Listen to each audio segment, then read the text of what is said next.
Dale York, Jstfish Outdoors, and what you're seeing is not only the installation of my blue water LEDs on my Ranger, but this is what I use to night fish with. And I talk about in my seminars how important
Good evening, everyone, and welcome to another edition of Jstfish Outdoors. Jstfish Outdoors is brought to you by Ranger Boats, where we still build legends one at a time. Yamaha Outboards, the reliable choice. Larew Lures, Bobby Garland Lures, and welcome, folks, to a rather full Thursday night Thanksgiving edition of Jstfish Outdoors. I hope all of you had just a wonderful, wonderful Thanksgiving, and I know I did. I'm still trying to get comfortable from all the food I ate earlier today, but I'm going to try to bear through this and hopefully kick back and enjoy. And we're going to do a little bit of some night fishing tips tonight, and we're also going to talk to our good friend Dave Clark, who's been out on the water this week and sends us a report. We're also going to hear back from our good friend Chris Haas, proprietor of the Burnin Stump Lodge down at Lake Fork. And he's going to give us a little report, tell us what they've been up to down there, even going to throw a crappie report in tonight. So anyway, we got a lot of stuff on staff up for tonight, and hopefully, like I said, you guys had a real good day visiting with family, eating a lot of turkey, a lot of ham, a lot of mashed potatoes, and I know I ate a lot of everything, so you know, we're just going to try to get through it tonight and hopefully provide some information that's going to help you along the way. First up, we're going to have Dave Clark. He's going to give us his report and tell us what he's been up to. So stick around. Here comes Dave. Hello, this is David Clark, Fish On Guide Service, doing my weekly report for Dale York's Jstfish Outdoors webcast. Comes on Thursday nights. Just got in from Sooner Lake. I've been spending all my time over there here recently. We had not a real good day, but a good day over on Sooner Lake. We caught some hybrids. Most of those were on the small side. They were all caught on live bait on down lines, but then we caught some real nice blue cats. Most of those were cut on free lines, thrown out away from the boat on pieces of cut white perch. Our biggest was 25 pounds. Our smallest, well, the smallest was 8 pounds, but I think we caught 8, and everything was between 13 and 25, except for the 1 8-pounder. Some real nice fish. Well, we couldn't keep some because you are limited to 1 per day per person per angler over 30 inches, and the 25-pounder was over. Threw back a 22 and some others in the high teens. I think we had 8 or 9 real nice blue cats, but all but one of those did come on the cut white perch. One of those, I think the 22-pounder came on a big shad with his tail halfway cut off, so they kind of looked distressed out there swimming around. That was on a free line also with no weight on it. We entered about 30 foot of water. Water temperature on Sooner Lake is about 55 degrees. There was a couple other guides over there today. Looked like they did a little bit better than we did on the hybrids. Once we started catching the bigger blues, catfish, the customer decided he'd just soon catch those as running around chasing hybrids, so we stayed there. We caught some decent hybrids, but they weren't real big. They were on the small side. We did catch a good mess of hybrids also. We looked around on the lake some more and caught the smaller catfish in another location.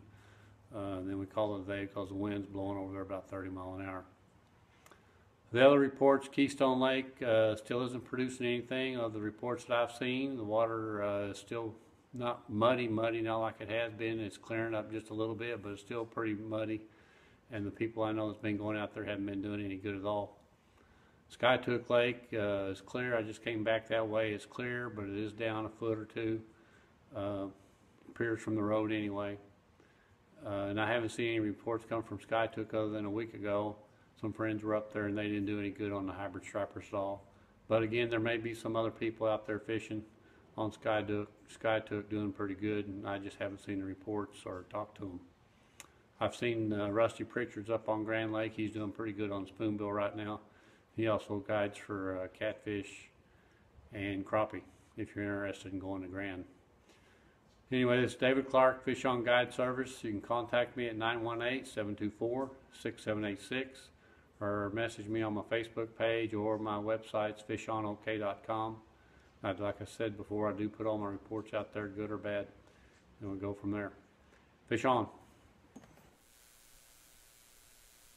Thanks, Dave, for that report. Dave is a very accomplished guide. He travels around most of northeastern Oklahoma, and when the spoonbills start rolling, he even gets after them. He guides year round. So if you're looking to catch one of the spoonbills, get a hold of Dave. He can put you on them. He has the Jstfish Outdoors stamp of approval. I have fished with Dave, and he knows what he's doing, and he knows how to catch fish. So if you're looking to book a guide trip for hybrids or spoonbill or a bunch of different types of fish, get a hold of Dave Clark, Fish On Guide Service. His phone number's up there.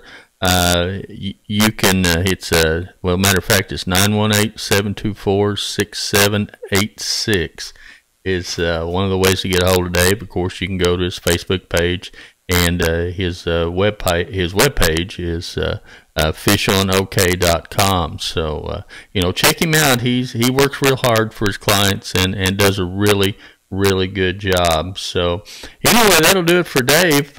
Next we got coming up, down on Lake Fork, Texas, which is one of my favorite destinations to go fishing. We're going to talk to Chris Haas, and he's going to introduce us to a kind of very special new person in his life as well.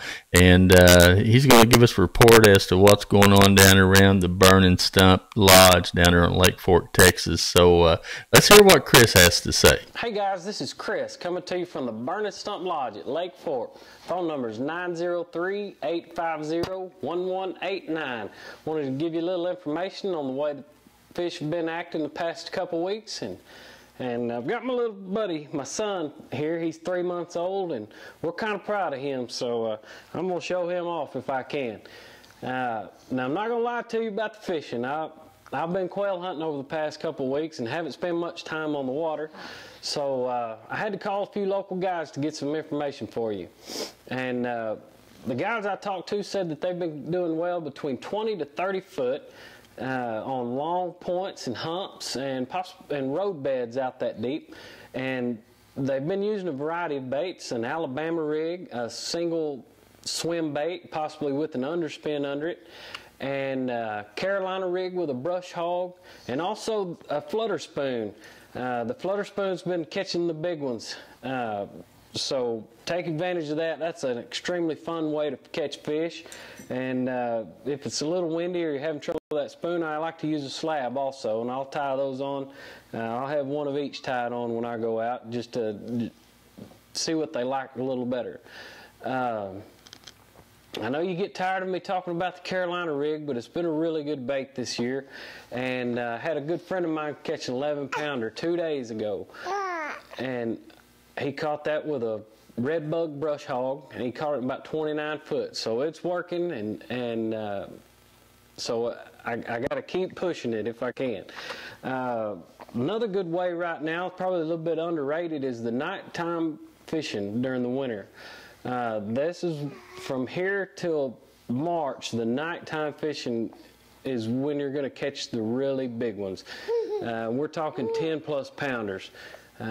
Take advantage of that full moon. We've got a full moon coming up on December the 3rd, and get out there and catch your personal best. It's legal to bass fish at night, but it's not legal to deer hunt at night. So come on over, take advantage of that full moon and catch a big Lake Fork bass.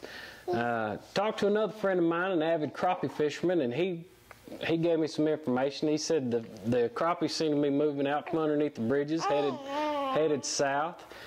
He's been catching them on long points in 21 to 25 foot of water, using white and pearl colored jigs. And he's been catching a lot of them here lately. So I hope all this information helps you out. And if you ever need anything, a good guide, we cater to day and nighttime fishermen here at the lodge. So just give us a call at 903-850-1189. Hey. Thanks, Chris, for that report. You know, folks, if you're going down to Lake Fork and take advantage of some of that great fishing down there, whether you're going for crappie or bass, that lake is really known for both. You know, it's probably one of the more underutilized crappie fishing lakes around the northeast Texas part. But it has a lot of crappie in it, and it has a lot of big crappie in it. So if you get the opportunity to go down there, give Chris a call. He has one of the most unique places down there on the lake. He's got close to it. I think it's right at a 20-foot carport right in front of your room, so you can back your boat right up under that carport, and if it rains or hails or whatever, you know, you got protection there. So be sure you give Chris a call, and he will set you up, and you know, he really caters to whether you're day fishing or night fishing. You know, I night fish historically down there year round, and he definitely will you know, help you with a late check-in and a late check-out, and all the nuances that are a little bit different when when you night fish. You know, we're just a little bit different creatures as far as when we chase those big fish. And you know, he hit the nail right on the head when he was talking about you know, this time of year being probably the most productive time of year to really catch a big fish. You know, we chase them at night historically. This time of year when that water temperature, you know, is below 55 degrees, and have been fairly successful catching multiple fish over 10 pounds doing that. So you know, of course, if you know, produce fish like that, you you know, you're going to stay after that particular type of fishing. So you know, what we'll talk about a little bit tonight is we'll talk about my rig and what I use, my most productive bait down there. Like I said, you know, we fish year round down there, and it's just mostly productive when you're fishing at night and you're fishing colder water. And one of the things you have to have, there's 2 or 3 different essential assets to this mix here, but one of the things you really have to have is in my humble opinion, you need to throw a big profile bait. And when I'm down there fishing, what I'm throwing is you know, I'm throwing a jig 90% of the time. And on the back end of that jig for a trailer, I use a 6-inch hog crawl.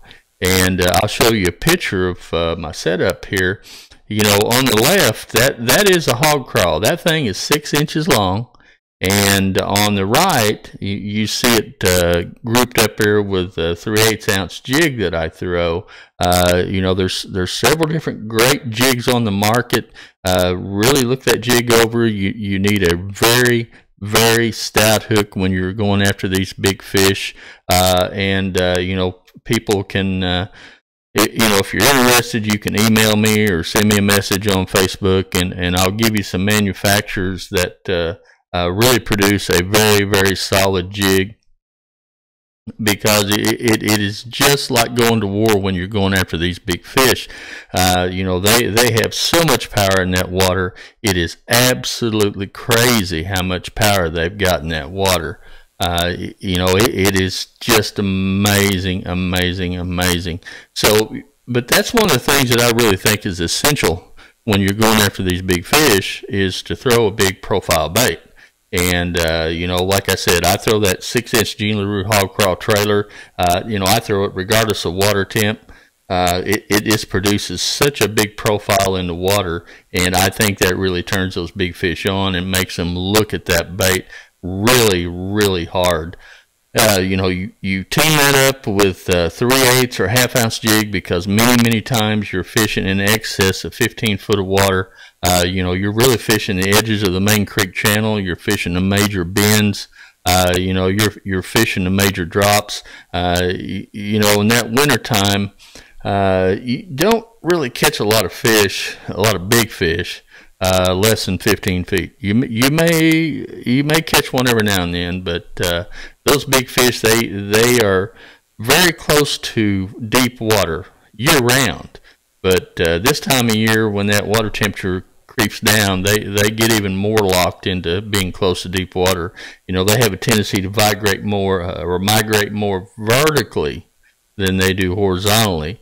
So that's something to remember. You're really going to find these fish close to deep water, and you really need a profile bait like these here that I'm showing you to really enhance and attract those fish.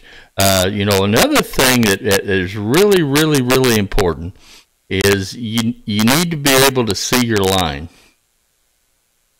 And there's a myriad of ways of doing that, but I really recommend black lights, ultraviolet lights on your boat.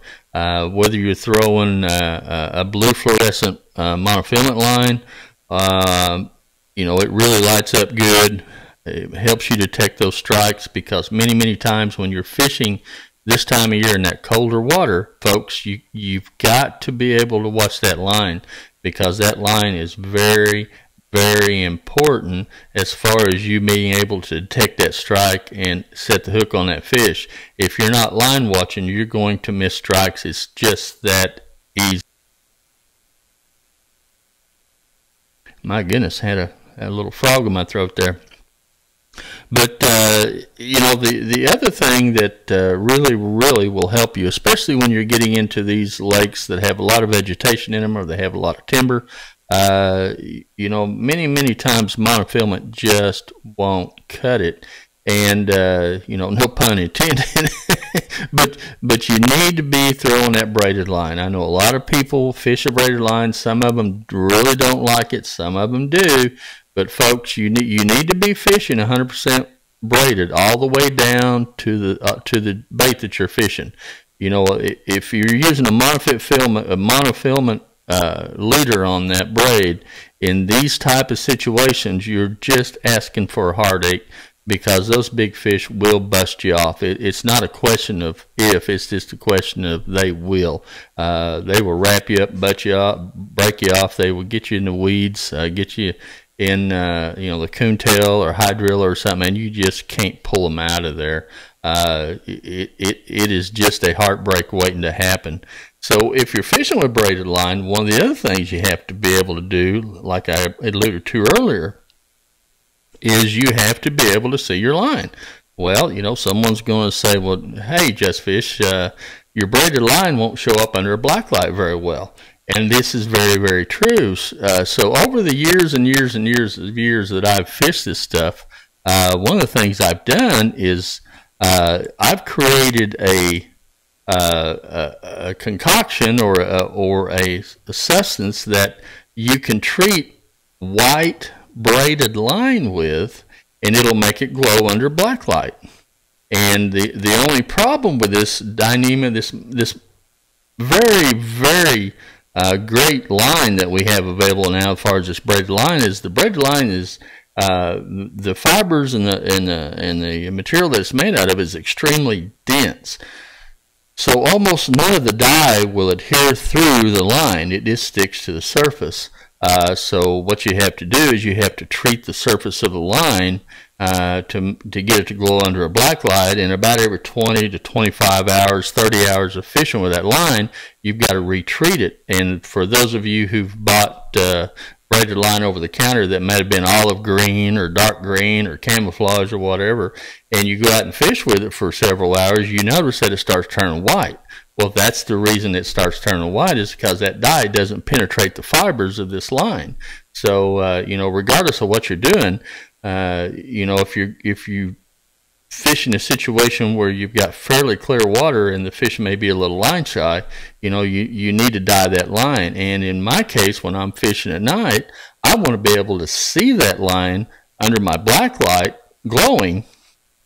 And so I had to come up with some kind of way to be able to facilitate that, and that's what this line dye is all about. Here's a little video I put together some time ago that will kind of show and explain exactly what I've been talking about as far as this particular line dye.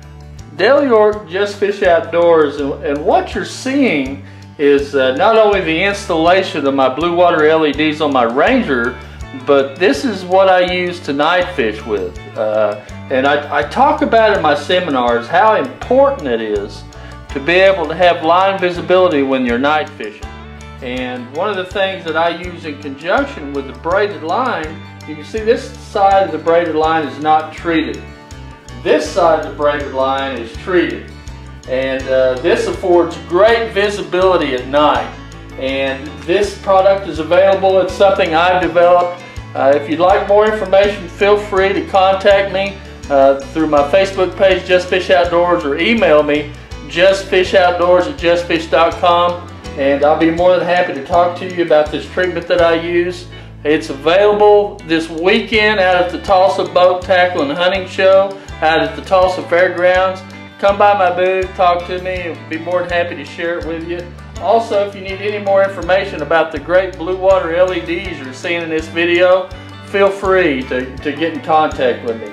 But this stuff is awesome, and I highly recommend it for high visibility line, braided line, while you're night fishing.